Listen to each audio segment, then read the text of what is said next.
در شرایط خیلی اقلیم گرم ما وقتی که بعضی بانوها سطر ببر میکنند حتی در بسیار موردها مزارت میپرسم در نسلات دربارشون ششتن امکان ندارد بعد این واقعا خطر دارد هر کس با تشویش و شبه به اونها نگاه میکنند خدا نکند در تگ صدرشون شودرشون یکون چیز پنهان شده باشه چون که حدیث های زیادی ما در من بانوی زیبایی که در نزد ما هست ما حراس میکنیم از اینا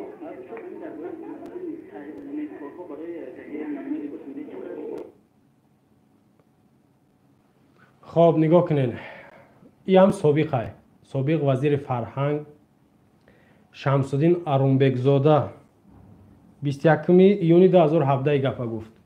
دیدین چی گفت؟ شنویدین؟ بعضی شاید این ویدیو رو علاقه دیدگی در همین هفته گرم میگه همون بعضی دخترها میگه همون وقتی حجاب میکنن سطر میکنن میگه ما به نظر شبهه به اون نگاه میکنیم و میگه میترسیم خدا نکنه در تای چودرشون همون نمازشون چیزی داشته باشن. این گپ ای هم خنده واره هم آدم به غضب میاد که در تگ چودرش همون چی داره همون زن همون دختر برای زن تا بپرس برای دخترها تا بپرس بگو کو بکشین کرتاتون هم ببینید در تگ کرتای شما چیه بعد میفهمی بعد گپ نمیگوی این گپ شفاف چی میگه و این گپی تمام زنها را گفته سیموناد اینا دیگر روش رحمانوف و او نوردین سعید این هم همه خیلی همه را گفته سعید حتی در دوام گپ سوالش میتونن که مردو دا چی میگم مردو را هم اروپا چی خیلی فرمای گفته میگم ما اون گپ اروپا را میگیریم از زنو میگه در کار نیست یعنی سطر نکنن میگم ما لباسی یگانه ملی را پیشنهاد میکنیم برای دخترها و زنهای سطر پوش برای سرلیچک و پایلیچک پیشنهاد نمیکنیم یگان لباس دشمن ای وظیفه رفت اما به نفقه رفت ایرا لعنتش بگین شمس‌الدین ارونبکزاده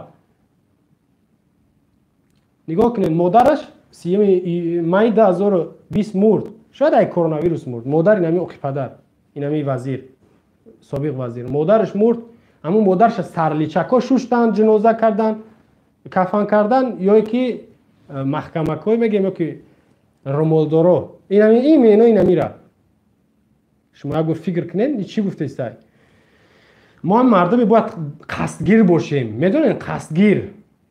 بگن چه خیل ما باید در جنازه یا مرکه یا اشتراک نکنیم که ببینین همون سرلیچکا ریشتروشکا همون بگم فاسقا و همون فاجرا میان در جنازه همون مرکه همون میان اما میتونم اون کار کنم با نمی یگان ریشداری ساده یا که یگان همون سطرداری بیچاره میام مادرش یا که پدرش یک دعای گریه میکنه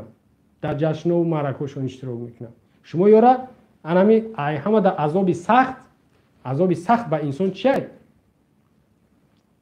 ما یک گپ داره کوری میگن قطعی هیچ که گپ نمیزنه کو یا قطعی هیچ که گپ نمیزنه اینم عذاب سخت اینم در اینم میای قطعیشون گپ نزنه در مرکهتون فیرات چونه که در مرکهشون نره اینم خیلی بم توقع بمبرن عذاب سخت ای شما میکاره که میتونه چی بنا میکنین شما باید جذاب بتین شما را حقارت کردن تأخیر کردن و توازی را دست بردار نیستن توازی را یا مبارزشون بردستن باید یا کامیاب شون کامیاب یعنی چی امروز نماز گرفت پگه میگه ایزار نپوش چی با